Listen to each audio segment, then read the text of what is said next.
We were 8 miles deep in the wilderness. No trail, no signal, and then someone started humming. The man who lived in the woods. This happened in the summer of 2017. I was 22 years old at the time. It was a Thursday morning, but the truth is that my cousin Jake and I hadn't slept all night. The excitement was so intense that every time we closed our eyes, our minds raced to the mountains. As soon as morning came, we both quickly got ready. There was no feeling of tiredness, just pure joy, pure passion. We got into our Land Cruiser and headed toward the Rocky Mountains. The scenery on the way, snow-covered peaks, deep valleys, and a silence you never feel in cities. It stole away all our fatigue. A few hours later, we finally arrived. Jake was an Eagle Scout. Discipline, planning, survival, it was all in his blood. He opened the park map and pointed to a spot. Backcountry. That meant no trail, no mobile signal, and no people for miles. This was exactly the place Jake wanted. We parked the car, grabbed our backpacks, and started an 8-mile hike. With every step, the city was falling behind and the wilderness was getting closer. Finally, we reached a small valley. In the middle, a thin stream was flowing so clear that you could count the stones at the bottom. This is where we set up our camp. We had 2 tents, portable stove bare, spray fire starter, some beers on, a small Bluetooth speaker. Everything was perfect. At that moment, we had no idea that this place, which looked so beautiful during the day, would become so terrifying at night. And whatever lived there, it had already seen us. Evening slowly began to fall. The sun was setting behind the mountains, and the light in the wilderness was changing. Along with the day's beauty came a strange silence, the kind that weighs heavy on your ears. We had set up the tents. Jake was filling water from the stream, and I was gathering firewood. The wilderness felt completely alive, but still no birds were calling. That struck me as a little strange. We lit the fire, cooked on the portable stove. Jake was perfect as always. The steaks were grilling nicely. We opened the beers, turned on the Bluetooth speaker, and some light classic rock started playing. At that moment, everything felt completely normal. We were laughing, remembering old stories, school tales, childhood lies. It felt like the wilderness was listening to us. Then suddenly, a sound. So faint that at first I thought the speaker was distorting. I went quiet. Jake stopped talking too. This time, the sound was clearer. We turned off the speaker. The sound was coming from the wilderness.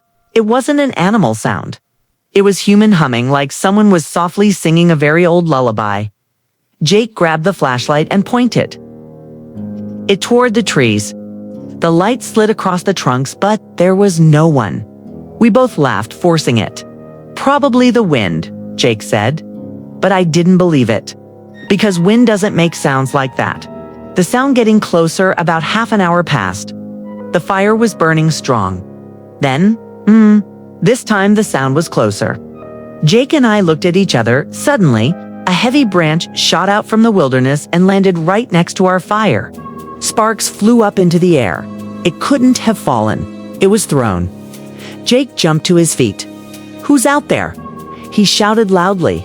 In response, only footsteps. Slow, calm. Like someone wasn't running, like they knew we were already scared that night. We made the fire burn brighter, kept the bear spray close at hand. Jake said we'd stay up in shifts to get through the night. I went to sleep first. In the middle of the night, my eyes snapped open. My heart was pounding hard. I didn't know why. Then the sound came. Says the tent zipper. Very slowly. Like someone was deliberately keeping the noise low. I held my breath. The zipper opened a little more. I suddenly shoved the tent flap open. A shadow ran straight into the wilderness. "Jake!" I screamed. We both grabbed flashlights and rushed outside. The wilderness was empty, but on the ground, bare footprints. Huge ones. Human? We didn't sleep at all that night. In the morning when we checked the camp, one bag was missing. And on the rock by the stream, bloodstains. Not a lot. Just enough to say that it was real. Jake said only this: "We're not alone here." And in that moment, I realized this wilderness wasn't empty. It was his home. And we weren't guests. Even though it was morning, the wilderness was completely silent. No birds calling, no rustling wind. Like the whole place was holding its breath, watching us. Jake looked at the missing bag, then at those faint bloodstains on the rock by the stream. They weren't much, but enough that they didn't seem fake. "This isn't some animal," Jake said in a low voice. "It's human or something that used to be human." We decided that tonight would be the last night. We'd leave as soon as morning came. But the wilderness had no intention of letting us go that easily. As soon as the sun set, the air turned cold. The fire was burning, but its light couldn't fully pierce the wilderness's darkness. No music this time. No laughing. Just the two of us and the wilderness. Suddenly, the same humming. This time from right nearby. It felt like someone was standing between the trees, watching us both. Jake stood up, grabbed the bear spray. "Enough." He yelled, "Come out front." In the firelight, we saw him. Very tall, very thin. Clothes dirty, as if they hadn't been washed in years. Face covered in beard, but his eyes were gleaming. He was smiling. In his hand was our missing bag. And from that bag, something was dripping. "I like guests," he said softly. His voice was completely human, but the tone was wrong. Jake fired the bear spray. The thing didn't scream. It started laughing, and then it vanished into the darkness. After that, the wilderness came alive. Footsteps from every direction. Sometimes from the left, sometimes from the right. Sometimes right behind us. Scratching sounds on the tents. Wood breaking, breathing. Like the entire wilderness had become one single thing. Suddenly, Jake screamed. I turned and saw him collapsed on the ground. Blood was flowing from his leg as if something sharp had struck him in the dark. "Run," he said. "Run to the car." I lifted Jake and ran through the wilderness. From behind us came the sound of that thing. It wasn't humming anymore. Now it was breathing. Very close. When we reached the car, Jake's face had gone pale. He looked at me and said, "This is part of the wilderness. It lives here, and anyone who stays too long becomes part of it too." We started the car and sped away without looking back. Even today, when I meet Jake, he doesn't talk about camping. Sometimes, in complete silence, he just says, "That night we escaped, but it's still there." And when I close my eyes, I hear that same sound again. Like someone sitting deep in the wilderness waiting for new campers. In 2020, after finishing college, I rented a room in an old Victorian house for $500 a month. The house was over 100 years old, had a large attic, and the landlord rarely showed up. My room was on the second floor, and the attic stairs went up from inside my closet. The first 2 weeks were normal. I'd go to work, talk to my mom on the phone every night because she was quite elderly, and then play games or watch movies. That way, my mind would feel refreshed. But starting the third week, everything began to change. At first, I thought it was just my imagination. An old house, old wood, sounds are bound to happen. But the noise I was hearing in the silence of the night, it wasn't normal. Every night. Around the same time, footsteps would come from the attic above. Like someone walking very slowly, or like someone dragging a heavy object across the floor. Sometimes the sound would stop, then suddenly start again right above my room. I told myself it must be mice. It's an old Victorian house. But mice don't walk like that. One night, I was exhausted from work. I closed my laptop, my eyes were burning. I went to the bedroom, lay down on the bed, and as soon as I turned off the light at that exact moment, a cough right from above. A human cough. Deep, tired, like an old man catching his breath in the dark. My body froze. This wasn't an animal sound. This was the sound of a living person. My heart started pounding. For a while, I just stared at the ceiling, hoping the sound wouldn't come again. But I was wrong. There was a slight movement from the attic again, like someone standing there had shifted. I got out of bed. My hands were shaking. I opened the closet where the attic stairs went up. Slowly, I unlatched the pool downstairs. The old wood creaked loudly throughout the house. I turned on the flashlight. Up there was just darkness and dust. The air smelled of old wood in a closed room. No sound, no movement. I swung the flashlight around, checked every corner. Nothing. Just my mind playing tricks, I told myself. I closed the stairs and went back to the room. But sleep didn't come that night. It felt like someone up there was listening. The next morning, as I was getting ready for work, I opened the closet and my heart sank. One of my shirts, the one I clearly remembered hanging properly, was lying on the floor outside the closet, right by the stairs, like someone had taken it out and placed it there. I picked up the shirt. It felt cold, as if it had been in a chilly place all night. My mind was screaming that something was wrong, but I still convinced myself maybe I took it out in my sleep. But deep down, I knew I had never opened the attic door in my sleep, and I had never coughed from up there. And whatever was walking upstairs, it wasn't just in the attic. It was watching me. That thought stuck in my mind. I was getting ready for the office, but even looking in the mirror, it felt like someone was standing behind me. The room was completely empty, yet the air felt heavy. That day at work, I wasn't normal either. My eyes were on the laptop screen, but in my ears, that attic cough kept echoing. Deep, human, like someone had sensed my presence. When I returned home in the evening, the house was quieter than before. So quiet that my own breathing sounded loud. I closed the door, and suddenly I realized the closet door was slightly open. I had definitely closed it in the morning. I stood there for a while. My heart said run out right now, but my mind said if I don't check now, then when? Slowly, I went closer to the closet. Cold air was coming from inside, strange, like basement chill, even though the attic was above. I reached out, opened the door fully. The attic latch was open. In that moment, I could hear my heart beat in my ears. That means someone had been here. That means someone had gone up. I didn't fully pull down the stairs, just enough to shine the flashlight inside. The light pierced the darkness above, and then I saw something. Footprints, made in the dust. Barefoot marks.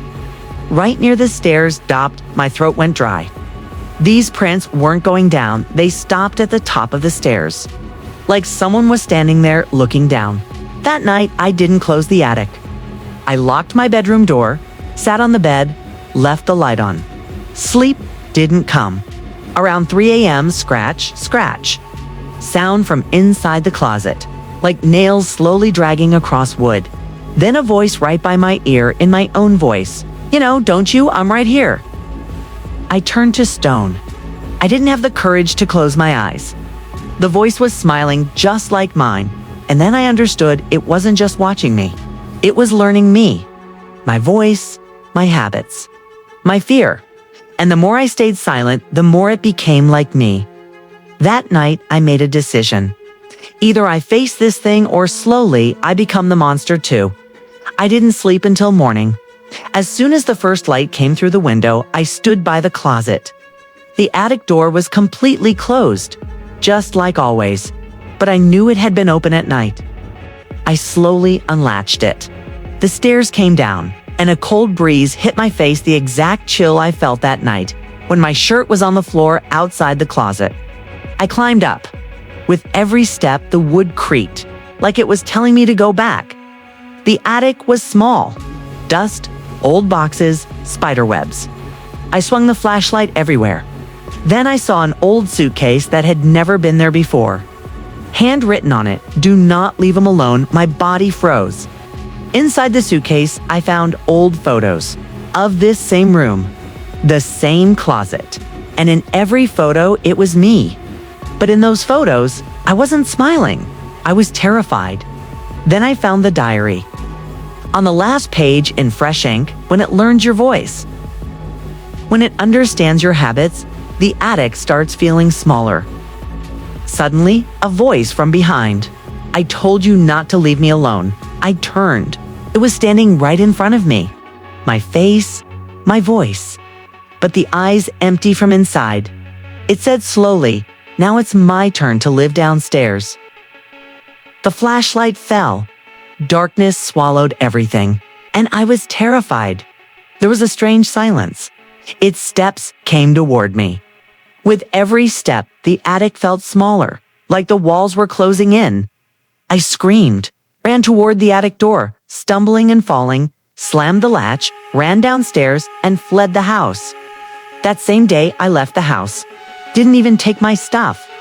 Months later, when I called the landlord for my deposit, he just said, "You closed the door, but you let the wrong thing out." That night. In my new apartment, when I was looking in the mirror, I saw my reflection moved a fraction late. And from behind the closet, my own voice came.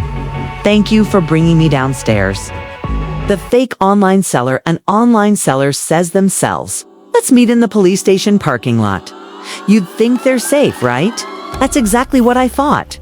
But I had no idea that this was just the first lie of that night. This happened in 2023. When I got my new job, I was happy, but the salary wasn't much yet. After rent, bills, and daily expenses, not much was left. So I decided to buy a used laptop. That's when I was browsing Craigslist. Then I saw that listing. MacBook Pro brand new, half price. My first reaction was impossible. But when I read the details, things started making sense. The seller's name was Ryan Miller. He wrote, "Leaving the city, need to sell fast." I messaged him. The reply came almost instantly. The conversation was normal, friendly, professional. He sent a video-sealed MacBook box, plastic wrap intact, and serial number visible. Everything looked legit. Then he wrote, "We can meet in the police station parking lot." That one line ended all my doubts.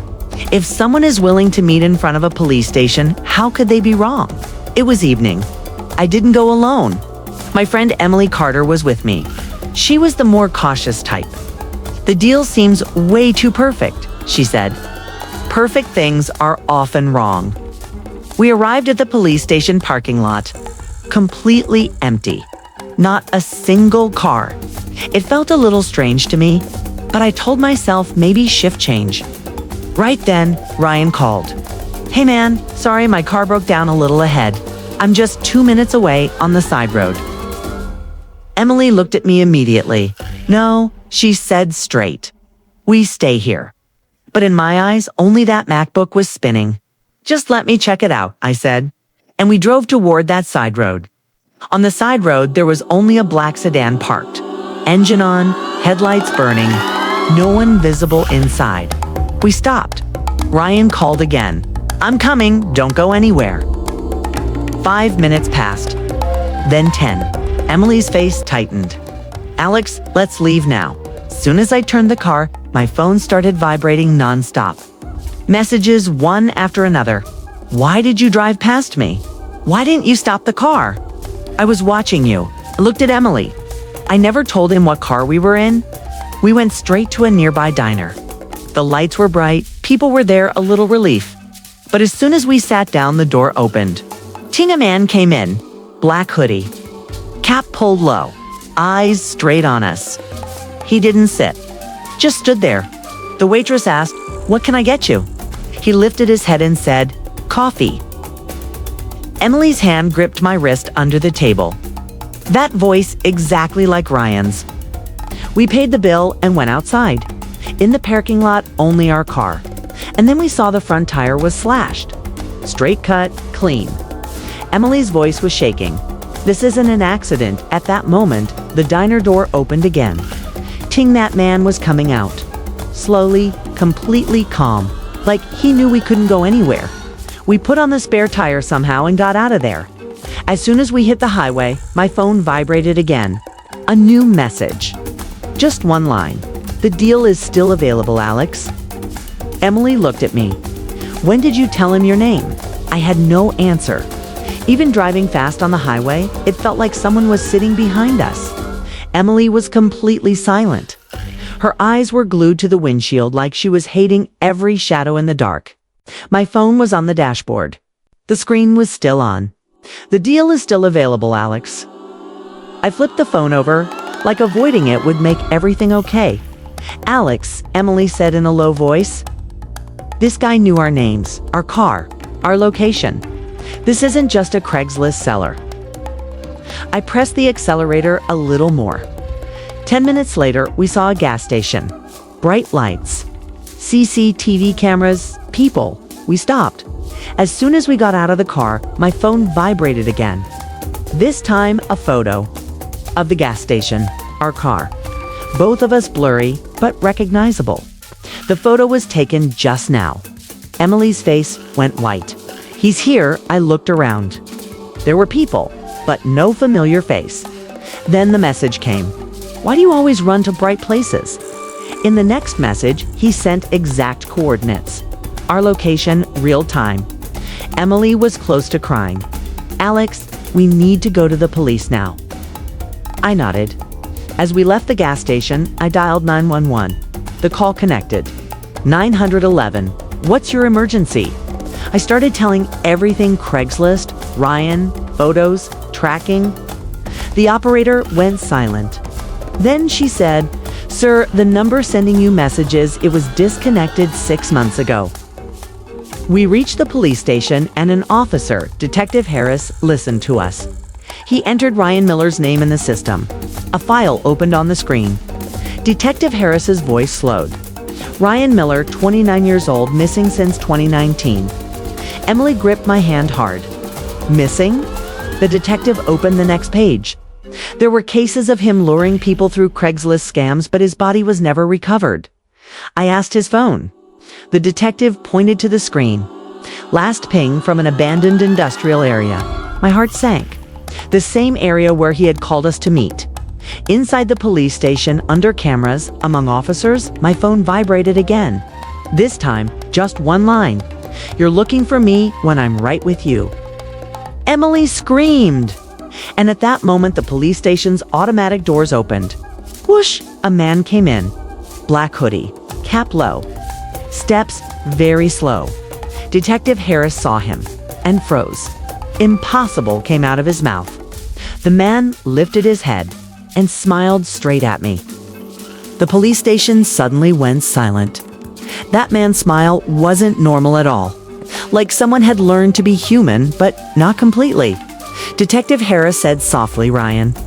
The man stopped, then said in a completely normal human voice, "Ryan is a nice name. I like it." My body went numb. Emily had hidden behind me. Her breathing was fast. Detective Harris threw an old file on the table. In 2019, Ryan Miller didn't just scam. We suspect he selected people. Those living alone, saving money, who were in a bit of greed and a bit of need. The man laughed. "Not greed, I just call those who come prepared." I screamed, "What do you want?" He looked into my eyes, coming very close. "Connection, Alex." "My name." Again, the detective signaled the guards. 2 officers moved forward. The man took out his phone. The screen turned on. On it, my chats, Emily's photos, my home address, everything. "You think you're safe online? Craigslist is just the beginning." The lights flickered. Says, and at that moment, the cameras went off. Emily screamed. The lights came back. The man was gone. But one officer was collapsed on the ground. His phone had a message open. "Deal completed." Chaos broke out in the police station. They sent us home. The police said, "You're safe." But I knew this wasn't over. That night, I couldn't sleep. At 3:17 a.m., my laptop was open. Craigslist was on the screen. New listing. MacBook Pro, almost new, half-price seller name, Alex. And at the end of the description, just one line, "Waiting to meet the next buyer." My blood froze. Then a new message popped up. "Now you're in my place." The police never saw that man again. Ryan Miller is still officially missing. But every year in some city in America, there's a deal on Craigslist. Cheap laptop.